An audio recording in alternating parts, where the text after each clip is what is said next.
Morning, and I hope that you're well. And I would like to just jump on in and talk about triggers.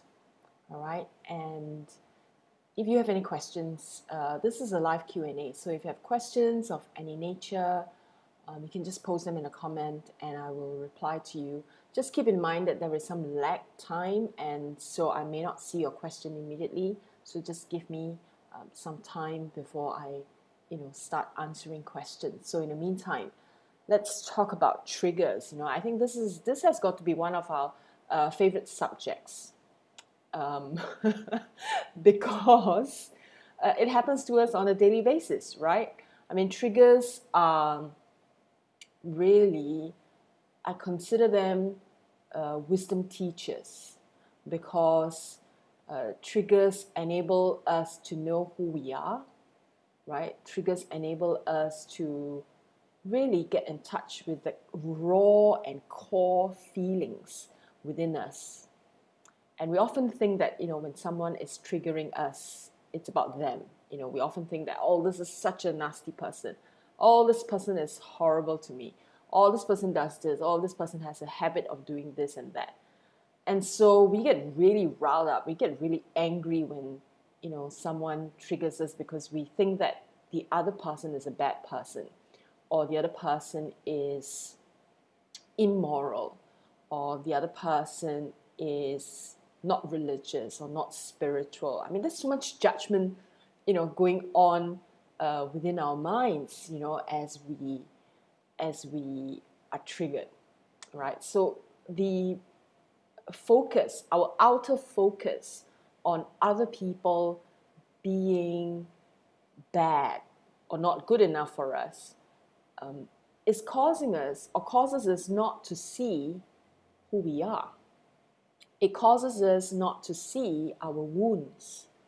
When we are so out of focus, whenever we are triggered, we just see the other person as being, whatever we make up our minds about that person, and we judge them so badly sometimes that we prevent ourselves from truly getting in touch with our true essence, with our pain, with our suffering. And it could be a pain and suffering and core wounds that we've been carrying within us, within our bodies, within our chakras, not just in this lifetime, but in past lives as well. And if we do not look inwards whenever we are triggered, we will lose that wisdom lesson. We will not enable the triggers to be the teachers that they're meant to be. Now, having said that, it's also important to recognize whenever you go too far inward, where you go into self-blame, you go into inferiority complex, where you go into all the, less than empowering states within ourselves. Now, that's not healthy either, right? So there are people who go into extremes, right? They either look outward so much with a lack of awareness of what's going on within their own consciousness, and it's always about other people being bad, other people's fault, and it's never about them. Or we go the other way around, where we completely just consume ourselves with guilt and anxiety and shame, that we're not able to really see, what the triggers are bringing up. And we go into so much self-blame, so much shame, that we miss the whole lesson, right? So the idea about, looking inwards, and when we're triggered, to look at the lessons that is being presented to us, is the ability to look at us like an observer, to look at ourselves, observing the triggers, observing, oh, okay, this person said this, and I feel this. I acknowledge that I feel this, but it's interesting that I feel this. Why am I feeling this? And if you can hold on to that energy, right? So when someone says something to you to agitate you, and you observe how you feel, and you go like, oh, why does this person have an ability to make me feel this way? Why am I feeling this way? Where is this feeling coming from? Where do I often feel this in my body, and what does this remind me of? And oftentimes it will take you back to a memory that you may have had, or an experience that you have had when you were young, and that the cause of the triggers, right, the originator of those triggers started way back, way, way back. And it's not now, it's not, from this person. It's really way back. And sometimes our triggers, we may be triggered and we feel a certain way, and it's not personal. It's not even our own stuff. It is the collective unconscious. Right? So let me give you a very good example. Here in Singapore, there was a lady. So in Singapore, there is a law, right, because of the pandemic, that we all need to mask up. And the idea behind it is for the greater good. So it's not about individual likes and wants and rights. It's about greater good and how it serves the greater purpose, so that we keep everyone safe, including our loved ones. So I'm not here to discuss whether we are here to mask or not. So please do not jump in with your opinions about wearing the mask or not. Okay, I'm not here to debate with you. I'm not here to debate about government policies and all of that. I'm just sharing with you the story.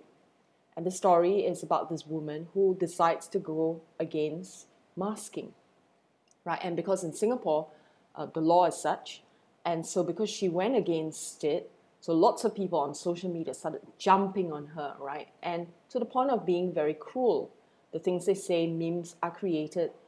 And so that's a collective unconscious, which means everyone got triggered, right? The people who created all these jokes and memes and making fun of her, they were triggered. And the trigger may not be a personal trigger. It is a collective unconscious, which means there's something going on in the unconscious that needs to be addressed. And it's usually an emotional trigger, an emotional, unresolved issue in the collective.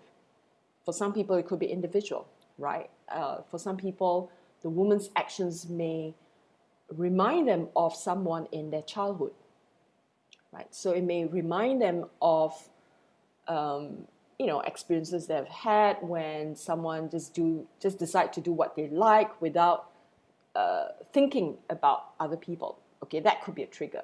Some people could be triggered because they feel that this person is selfish, or there are all kinds of triggers, and they're all multi-levels and multi-layers kind of triggers. Okay, so it's interesting when we look around us and we ask ourselves, whether it is government policies, whether it is health, whether it is anything that we're looking at in the world, on social media. Whenever we're triggered, whenever we have this reaction, it is a trigger, right? And we ask ourselves, why do I feel this way? What is making me feel this way? And if we stop looking outwards and blaming the other party for saying something, for doing something, you may disagree with something, but this, if we operate like adults and we think to ourselves, if I do not like this policy, if I do not like this politician, if I do not like, how they do things. But if you have such a big emotional reaction, it means that you are not operating emotionally as a grown-up, right? Whenever we get triggered emotionally, it means that this is still our emotions in that particular time, right? Is still operating from a child consciousness. I know this is not nice to hear. Nobody likes to think of themselves as not being a grown-up. But if you think about it logically, all right, I'd like you to put aside the reactive mind, to put aside the defensive mind, to put aside maybe the tendency now to want to jump at me because I'm saying this. Think about it carefully. Ask yourself, every reaction that you have had, did it come from an adult or did it come from a child? And I can almost guarantee you, 99.9% of the time, is your child consciousness reacting. And that is what makes it difficult to work on our triggers, to address our deep issues, because, the child, if you look at any child, are they able to control themselves? No, they're not, right? They usually need an adult to guide them. And this is where inner parenting is so important, right? We talk about, in the spiritual movement, in New Age movement, people talk about inner parenting. They talk about inner child so much, but are they really practicing it is my question, right? Are you practicing inner parenting? It's not just a term that we say like, okay, I have an inner parent, I have an inner child, but are you really practicing it? Because if you do not have the true practice, you cannot grow spiritually. Can you imagine someone running amok, running wild and do not have, any parenting skills, inner parenting skills? They do not know how to parent themselves. The inner child is just running wild and being able to grow spiritually. It's not going to happen, because the only way you can grow spiritually is if you are able to parent yourself and you have control over your energies. Because when you grow spiritually, you will have access to a lot of powerful spiritual energies. And if you have no control over your consciousness, you're just going to use the energies to harm, right? And so luckily, there is a system in place, right, in the universe where you're not going to be given higher spiritual powers, higher spiritual energies, unless you're able to parent yourself. It's really as simple as that. But because everyone is still running around with childlike consciousness and not able to parent themselves, what's going to happen is they live in this delusion or illusion that they are spiritually more advanced than they really are. And this is really what's happening in the spiritual movement, especially in the New Age movement. Now, I say this as observation, right? I'm not here to judge. I mean, their journey is their journey. If they decide that that is the way to go, then fine. But the fact that you're here listening to this, I will take it that you are willing to learn, you're willing to understand, you want to go deeper, you want to really, have really profound growth going on within you. Okay? So, I'd like to do a quick check. Does anyone have any questions? Okay. So if you're watching this as a recording, right, and you do have questions, and you can just post them in the comment section and I will get back to you and I will respond to you accordingly. And I hope that you've enjoyed this particular sharing on triggers, because it is such an important one.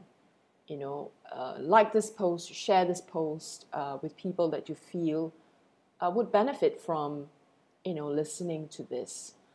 And maybe it can take them further. Maybe it can help them in their spiritual development, and maybe it can help them in their inner growth, right? And you feel that this is something of, that you want to take your learning even further. I'll be talking about sacred wounds. I'll be talking about healing our inner wounds and